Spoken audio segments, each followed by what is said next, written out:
Hello students, my name is Mohammad Haris and I am a second prof MBBS student in BRD medical college Gorakhpur. तो इस video में पढ़ेंगे हम लोग वायरस के बारे में, वायरवाइड्स, प्रियॉन्स एंड लाइकेंस के बारे में। NCERT कह रहा है कि आरिश विटेकर ने अपने 5 किंगडम क्लासिफिकेशन सिस्टम में लाइकेंस को और कुछ ए सेलुलर ऑर्गेनिज्म जैसे कि वायरस को, वायरवाइड्स और प्रियॉन्स को इंक्लूड नहीं किया था। ए सेलुलर का मतलब इन ऑर्गेनिज्म के अंदर do not have cellular structure. In organism के अंदर सेलुलर स्ट्रक्चर नहीं होता है। कौन कौन? वायरस के अंदर, वायरवाइड्स में और प्रियॉन्स में। इसलिए हम इनको बोलते हैं ए सेलुलर ऑर्गेनिज्म। और इन ऑर्गेनिज्म को 5 किंगडम क्लासिफिकेशन सिस्टम में इंक्लूड नहीं किया गया था। Viruses did not find a place in classification. कह रहे हैं वायरस को क्लासिफिकेशन में कोई जगह नहीं मिली। क्यों नहीं मिली? Since they are not considered truly living. क्योंकि हम उन्हें ट्रूली लिविंग मानते ही नहीं हैं। Since they are not considered truly living. देखिए, अगर हम उन ऑर्गेनिज्म को मानते हैं ट्रूली लिविंग जिन ऑर्गेनिज्म के अंदर सेलुलर स्ट्रक्चर पाया जाता है, तो वायरस के पास तो सेलुलर स्ट्रक्चर है ही नहीं। तो viruses are non cellular, do not have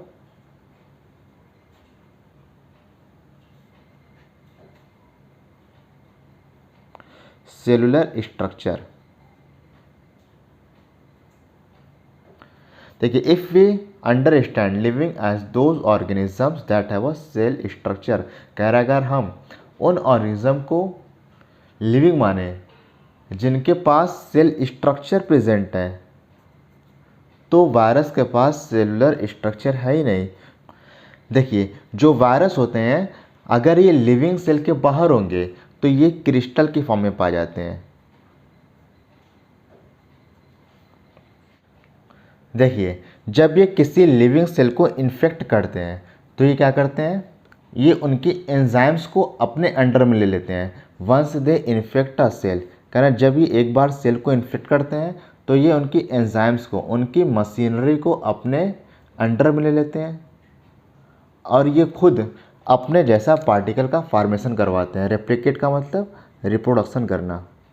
ये अपने जैसे पार्टिकल का फॉर्मेशन करवाते हैं और होस्ट के सेल को किल भी कर देते हैं, मतलब होस्ट की सेल को मार देते हैं। जब ये एक बार किसी सेल में एंटर करते हैं तो ये उनके एंजाइम्स पर, उनकी मशीनरी पर अटैक करते हैं और अपने जैसा पार्टिकल बनवाते हैं और होस्ट सेल को ये किल कर देते हैं। अब बताइए, इनके अंदर रिप्रोडक्शन हो रहा है कि नहीं हो रहा है?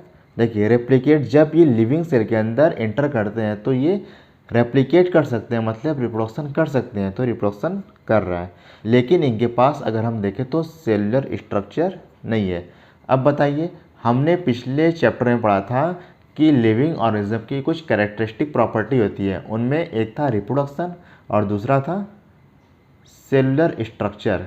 तो बताइए, रिप्रोडक्शन तो कर रहा है लेकिन इनके पास सेलुलर स्ट्रक्चर नहीं है। तो बताइए, अब आप इनको क्या कंसिडर करेंगे? लिविंग कंसिडर करेंगे या फिर नॉन लिविंग? कुछ नहीं कह सकते आप। तो आप ये कहेंगे कि they are neither living nor non living. नहीं हम इन्हें लिविंग कह सकते हैं और न ही हम इन्हें नॉन लिविंग कह सकते हैं।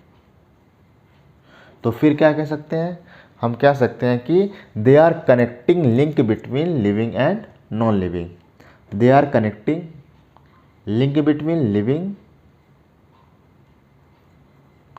And non living. तो ये फिर लिविंग और नॉन लिविंग के बीच के हैं, मतलब लिविंग और नॉन लिविंग को आपस में जोड़ते हैं। They are connecting link between living and non living. देखिए, वायरस मतलब होता है venom or poisonous fluid. Virus means होता है, the term virus means venom. Venom या फिर इसी को बोलते हैं हम लोग पॉइजनस फ्लूइड। देखिए, सबसे पहले डिमिट्री इवानोवास्की नाम के साइंटिस्ट ने 1892 में रिकॉग्नाइज किया था कि कुछ माइक्रोब्स टोबैको प्लांट के अंदर डिजीज़ कॉज कर रहे हैं। और डिजीज़ क्या थी? Mosaic formation. मोज़ाइक फॉर्मेशन का मतलब क्या होता है? पैचेस, जिसको हम कहते हैं चकत्ते पड़ जाना। उन्होंने ऑब्जर्व किया था कि कुछ ऑर्गेनिज्म हैं जिनकी वजह से जो टोबैको की पत्तियां हैं इनमें चकत्ते पड़ गए, मोज़ाइक फॉर्मेशन हो गया। तो आपको याद रखना है कि डिमित्री इवानोव्स्की ने सबसे पहले बताया कि कुछ माइक्रोब्स हैं जो कि टोबैको प्लांट के अंदर मोज़ाइक डिजीज़ कॉज कर रहे हैं। और मोज़ाइक का मतलब होता है पैचेस, पैचेस या कह लें हम चकत्ते पड़ जाना। और ऐसा पाया गया कि जो वायरसेस होते हैं ये बैक्टीरिया से छोटे होते हैं। These were found to be smaller than bacteria. क्यों, कैसे पता चला हमें? Because they pass through bacteria proof, जिस फिल्टर के थ्रू, जिस छन्नी के थ्रू बैक्टीरिया नीचे नहीं जा पाता है, उस फिल्टर या उस छन्नी के थ्रू वायरस पास हो जाता है। इसलिए हमें पता चला कि जो वायरसेस होते हैं ये बैक्टीरिया से छोटे होते हैं। देखिए 1898 में M.W. बिजेरेनक नाम के साइंटिस्ट ने क्या किया कि टोबैको प्लांट लिया, टोबैको प्लांट या कह लें हम उसकी पत्ती ली, उसको क्या किया इन्होंने पीस दिया पूरा। पीस करके क्या किया, इसका सॉल्यूशन बना लिया, पानी में डाल दिया। उसके बाद क्या किया, इसको छान करके अलग कर दिया और पानी को, जो फ्लूइड था, फ्लूइड को कहाँ गिराया? जो हेल्दी प्लांट थे उनके ऊपर गिराया। तो ये है हमारा हेल्दी प्लांट। तो हेल्दी प्लांट के ऊपर इन्होंने फ्लूइड को गिराया और इन्होंने ऑब्ज़र्व किया कि जो हेल्दी प्लांट है, हेल्दी प्लांट के ऊपर भी डिजीज़ हो जा रही है। इसलिए इन्होंने इस फ्लूइड का नाम दिया कॉन्टेजियम वेवम फ्लूइडम, और इसका मतलब होता है infectious living fluid. Infectious living fluid.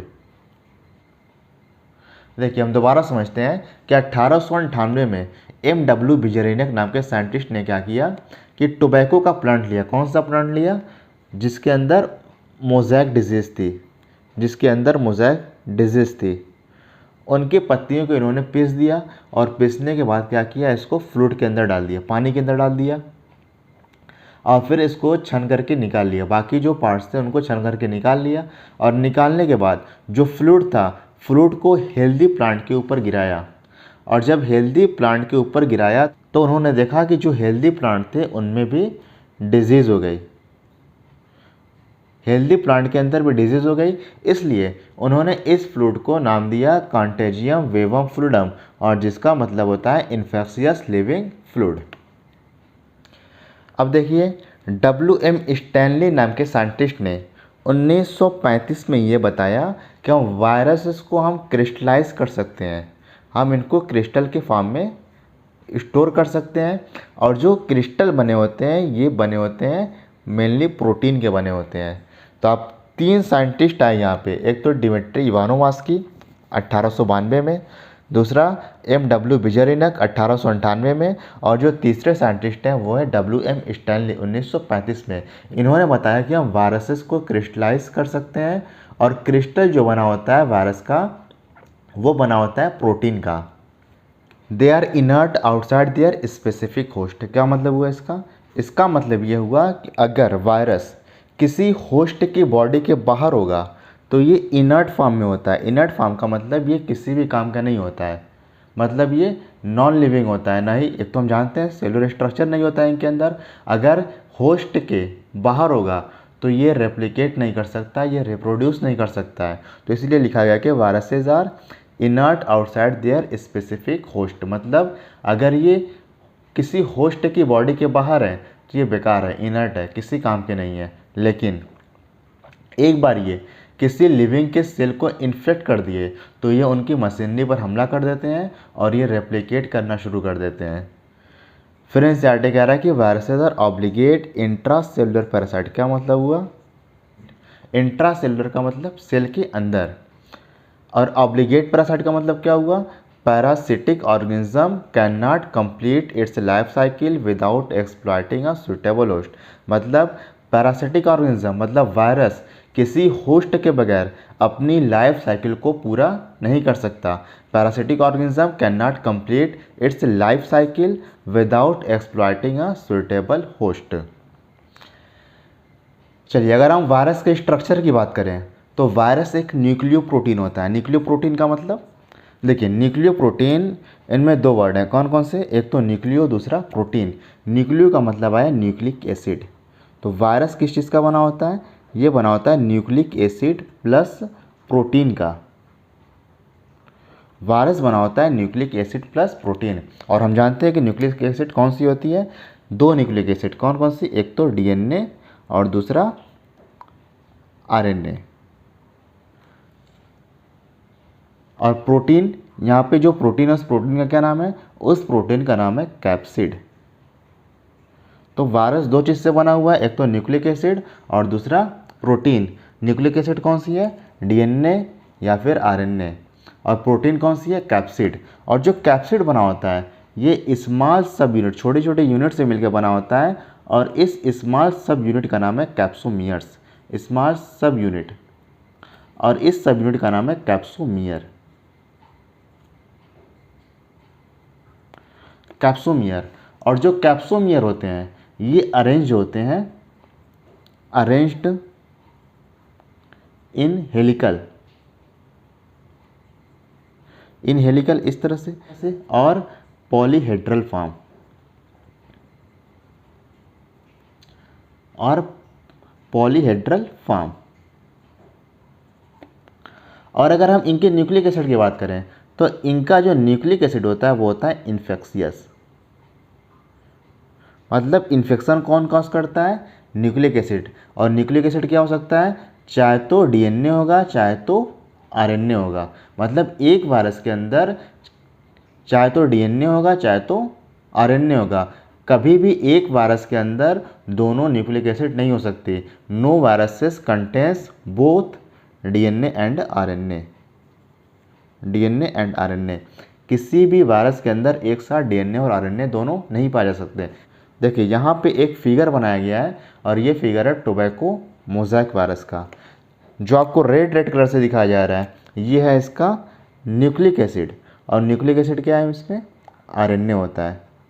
तो टोबैको मोज़ेक वायरस के अंदर पाया जाता है आरएनए, और ये जो आपको दिखाया जा रहा है ये है कैप्सिड। तो ये है हमारा कैप्सिड।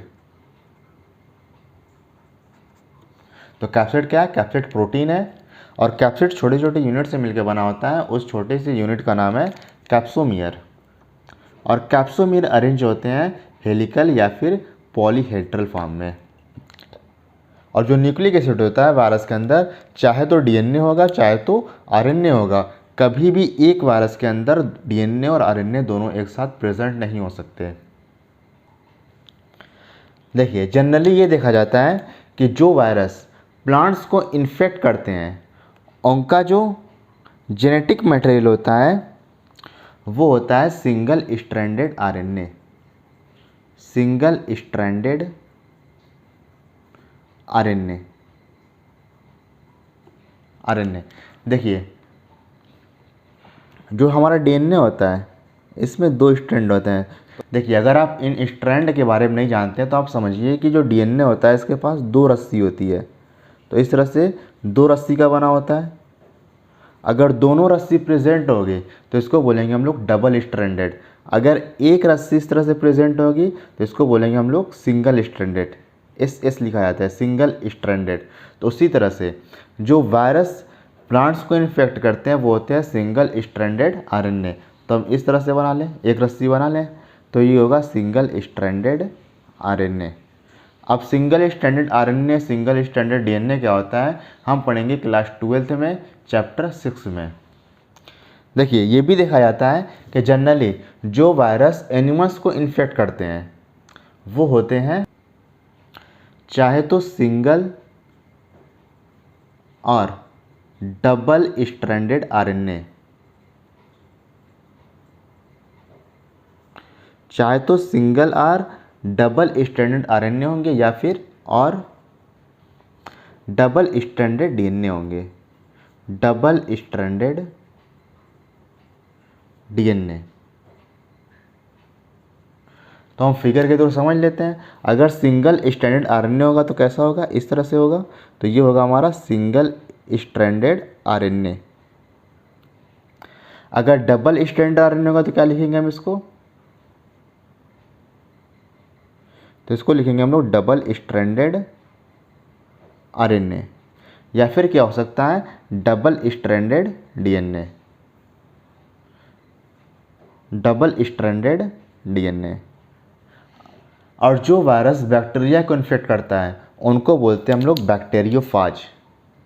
तो वायरसेस दैट इन्फेक्ट बैक्टीरिया उनको बोलते हैं हम लोग बैक्टीरियोफाज, या फिर बोलते हैं उनको बैक्टीरियल वायरसेस। तो हम यहाँ पे लिख लेते हैं कि बैक्टीरियल वायरसेस या फिर बैक्टीरियोफाज। वायरसेस, बैक्टीरियोफाज का मतलब क्या हुआ, ऐसे वायरस जो बैक्टीरिया को इन्फेक्ट करते हैं। वायरसेस दैट इन्फेक्ट बैक्टीरिया, उन वायरस को बोलते हैं हम लोग बैक्टीरियोफाज। और इनके अंदर जो जेनेटिक मटेरियल होता है वो होता है डबल स्ट्रैंडेड डीएनए। डीएस का मतलब डबल स्ट्रैंडेड डीएनए होता है। यूजुअली होता है डबल स्ट्रैंडेड डीएनए। देखिए फिगर में जो बनाया गया वो है बैक्टीरियोफाज का फिगर। तो ये फिगर जो आपको दिखाया जा रहा है वो है एक बैक्टीरियोफाज का। बैक्टीरियोफाज, देखिए कौन कौन से पार्ट है इनमें। आपको दिखाया गया हेड रीजन, हेड रीजन। उसके बाद आपको दिखाया गया कॉलर, कॉलर। और जो आपको ये दिखाया जा रहा है ये है शीत, इसको बोलते हैं हम लोग शीत। तो ये है हमारा शीत, और इसको बोलते हैं हम लोग टेल फाइबर, टेल फाइबर। और जो बैक्टीरियोफाज का जेनेटिक मटेरियल होता है वो होता है डबल स्ट्रैंडेड डीएनए, और डबल स्ट्रैंडेड डीएनए प्रेजेंट होता है हेड रीजन में। तो ये जो आपको दिखाया गया ये है डबल स्ट्रैंडेड डीएनए। तो आपको ये भी याद रखना है कि double stranded DNA head region में प्रेजेंट होता है।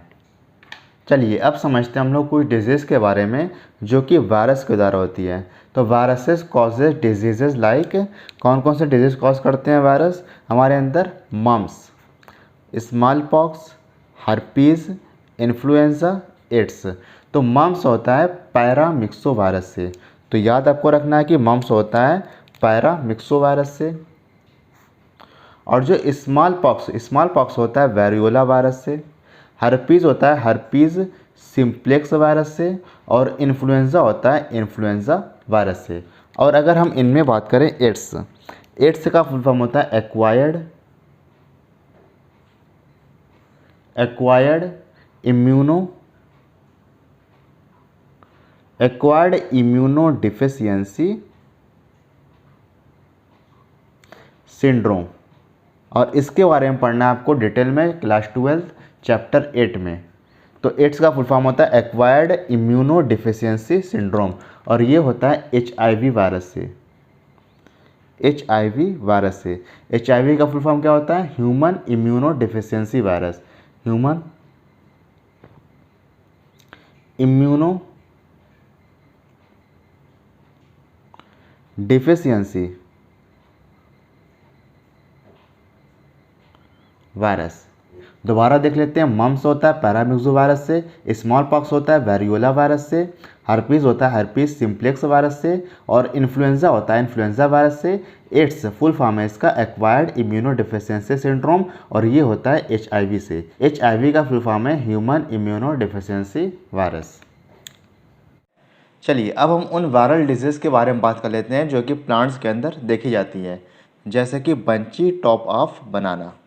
तो आपको याद करना है bunchy top of banana, potato leaf roll, tobacco mosaic disease, और ये तो आप पढ़ चुके हैं tobacco mosaic disease, turnip mosaic disease, sugarcane mosaic disease, cauliflower mosaic disease and leaf curl of papaya. तो ये सारी वायरल डिजीज़ इन प्लांट्स आपको याद रखनी है। कौन कौन सी, एक बार दोबारा देख लीजिए। Bunchy top of banana, potato leaf roll, tobacco mosaic disease, turnip mosaic disease, sugarcane mosaic disease, cauliflower mosaic disease and leaf curl of papaya.